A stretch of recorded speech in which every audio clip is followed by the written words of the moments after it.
Happy New Year and welcome to another instalment of B60 TV. I've got Pete Gatenby alongside me and we're going to be talking about enterprise mobility in 2016 today.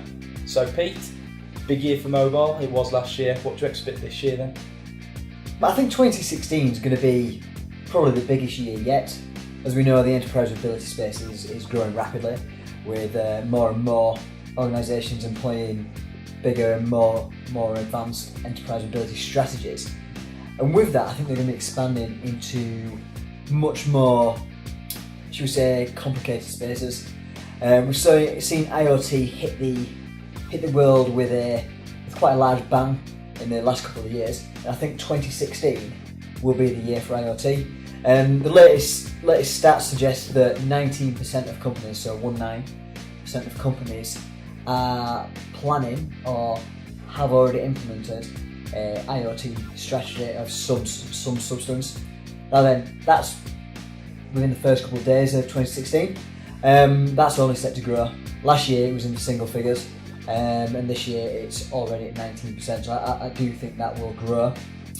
Another really interesting development in the enterprise space is probably around security, actually, because that's always a hot topic.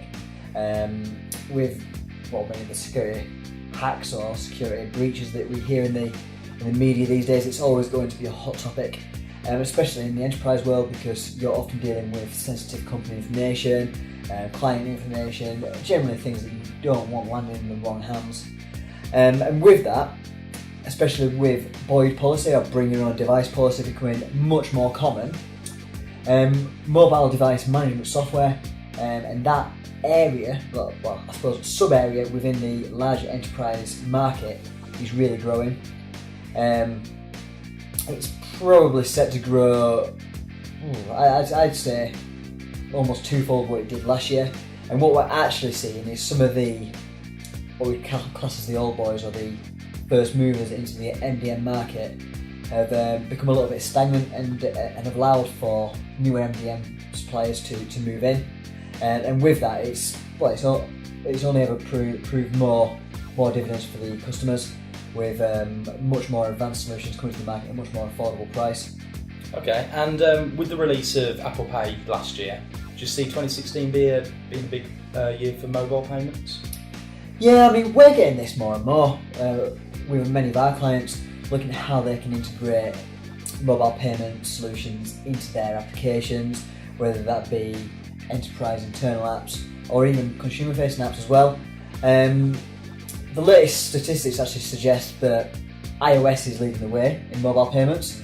Often the case, much more trusted. In fact, the most recent stats that I actually read the last couple of days were that 30% of the entire iOS user base, so that's 30 out of every 100 people, will make a mobile payment within the next 90 days using Apple Pay, etc. Now, to put that into perspective, a proportion of iOS users don't even have the ability to make Apple payments yet. They don't have Apple Pay on the phone. If they have a 5C, for example, they can't make Apple payments. So 30% is actually quite a significant number considering the lifespan of Apple Pay itself. And if you compare that to Android's lagging behind with only 14% of people suggesting that they will make a payment within the next 90 days using the equivalent of Google Pay. The applications for mobile payments within the enterprise space are phenomenal when it comes to expenses and areas of that nature, and the ability to manage people's expenses and I suppose how much they can spend within an agreed month, etc. Depends very much on the clients, obviously. The possibilities are just endless. It's quite phenomenal, really.